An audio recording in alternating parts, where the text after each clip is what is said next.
Good morning and welcome back to another video, and today we are going to be going over the 5 best Transmog farms that you can do part 2. Now just stick around and enjoy the video. Okay, so coming in at number 1 we have the Hellfire Ramparts. Now the Hellfire Ramparts is a great dungeon in order to do, as pretty much it's relatively easy. You basically gather up all of the mobs by running up all the way up the spire and burning them all down at the top. Now the only thing I would recommend, however, is by killing the boss before you continue, otherwise all of the mobs will reset and go back to where they were, so you'll have to gather them up all over again. That is the first boss, however.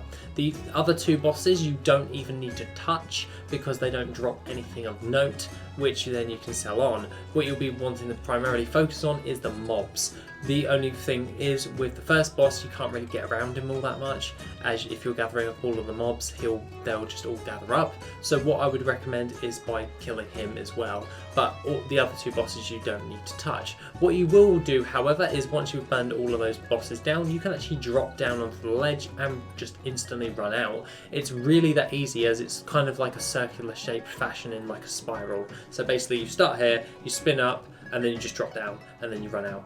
And it's really that easy in order to farm up. Now I find this to be a great farming location in order to farm up a load of rune cloth, and also a great way in order to farm up a lot of transmog items for BC dungeons, specifically in order to pad out my auction house. Which brings us on to number 2, and that is the Blood Furnace. Now located in the Hellfire Peninsula as well as the Hellfire Ramparts, the Blood Furnace is very linear.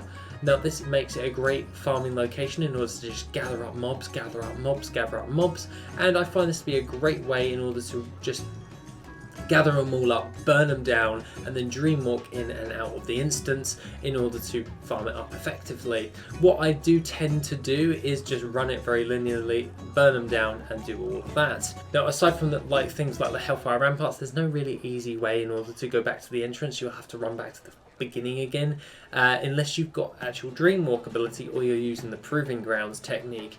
What I would say, however, is if you do have a druid, just use a druid. It's a hell of a lot easier than trying to set up a proving grounds. Now I would say, however, when you're actually farming this up, if you're going to gather all of these transmog items up, this will actually pad out your auction house quite substantially, and it drops quite a lot of netherweave cloth in order to turn into netherweave bags, which don't sell for an awful lot, but you can increase the amount of gold, if you know what I'm saying, as they sell quite frequently. Now aside from all of that, those transmog items are pretty damn easy to get a hold of, as basically it's so simple to actually run it. Anyone can do it. You just follow the way you would do the actual dungeon. Is really that dead simple. Now aside from all of that, that is pretty much the Blood Furnace farm. I find this one to be quite easy in order to do, and much like the Hellfire Ramparts, it's just a very nice way in order to pad out your auction house. Now coming in at number 3, and is a very surprising one, but I was actually put onto this one by one of my Discord subs. Now basically they told me to actually check out the STONECORE, which is a Cataclysm farm. Now usually Cataclysm transmog items don't sell for an awful lot, and I'm very skeptical whenever someone actually puts forward a transmog farm which is Cata specific. I usually go, nah, I'm not going to do it. But I gave it a go, and overall, over the last actual few months of me secretly testing it out, it has proven to be quite good when it comes to regular sales. Now it also provides you, as it's very linear in order to do, you can always skip the last boss, because basically there are a load of mobs in there, but you don't need to take on the boss to gather up all of those mobs. So you can it's an either or if you want to do the last boss. And also the Drake, in which the Drake boss which is in there has a chance of dropping the mount. So you also can gather up a load of transmog and you have a chance of getting hold of a mount. So yeah, unless you're like me who already has the mount, then you could always get a hold of it. Now aside from all of that, this one's a great farming location if you really want to do another linear based farm where it's like instantly run in and out.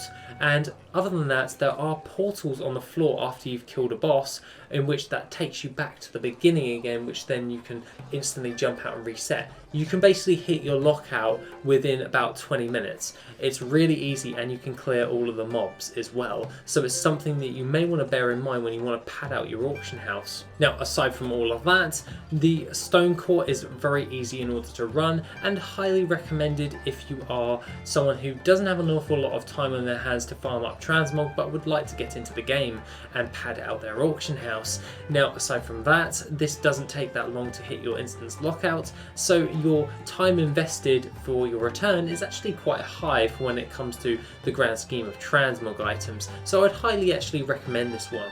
Now, aside from that, let's move on to number 4, which is the Halls of Lightning. Now, I find that the Halls of Lightning is primarily one of the best Wrath of the Lich King based farms. Now, this is because it has a wide variety of Transmog items that you can get along with this. It is very easy in order to do, as you're basically just running it all the way to the end with the last boss, and after you've killed the last boss, you can actually jump down and run out into the instance. Basically, you don't have to double back on yourself, you can literally jump over the ledge and then just run out. It's really that dead simple. It's kind of like the Hellfire Ramparts, but for Wrath of the Lich King. Now, aside from that, you also get a high volume of Eternals. That means Eternal Air, Eternal Fire, and Eternal Earth. Now, you get quite a lot of these, as well as some Eternal Water sometimes. Now, aside from that, this is quite actually a very good farm in order to gather up a load of mats, and also a load of Transmog, so you get the best of both worlds. Now, the one thing I will recommend, however, is you can't do a full pull with this actual farm. You will have to do it in sequences. Now, this usually is broken up to like a sequence of 3, where I pull everything up to the first boss and then burn those down, and then I gather everything up to the second boss, and then I just gather up all of the other guys up to the next boss. Basically, you gather it up to the boss, to the boss, to the boss, to the boss. So it isn't 3 sequences, it's more or less around about like 4 or 5. But basically, you're just gathering up all the mobs to the first boss, then you do that for the second boss, and then third, fourth, fifth. And over that, you actually get quite a lot of items from there. One thing, however, I would actually recommend is doing it once on heroic as a dungeon, and then setting it back to normal. This is because basically you have a chance of getting like extra additional materials from this, and basically extra materials for a lockout. It's not that hard.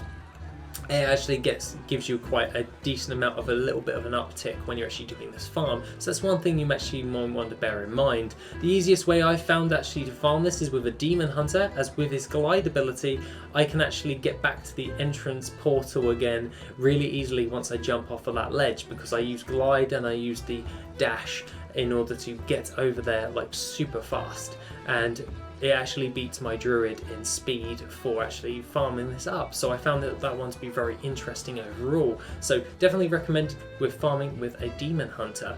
Now, aside from that, let's move into number 5, which is the Wailing Caverns. Now, the Wailing Caverns actually has a lot of unique items from this, as well as a few BOE blues in which you can actually farm up.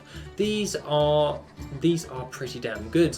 Now, in conjunction with actually skinning, you can also get a lot of deviate scales. Now, deviate scales don't sell for all that much, but they are used to make a lot of different types of transmogs when it comes towards leatherworking. So that's something you may want to bear in mind if you're transmog farming as well. You can actually farm up materials for transmog, as well as gathering transmog as well. Aside from that, you also have a chance of getting a hold of deviate hatchlings, which you actually get like a couple in about the farm, and every single lockout is relatively easy when you're actually farming this up, so I would highly recommend this.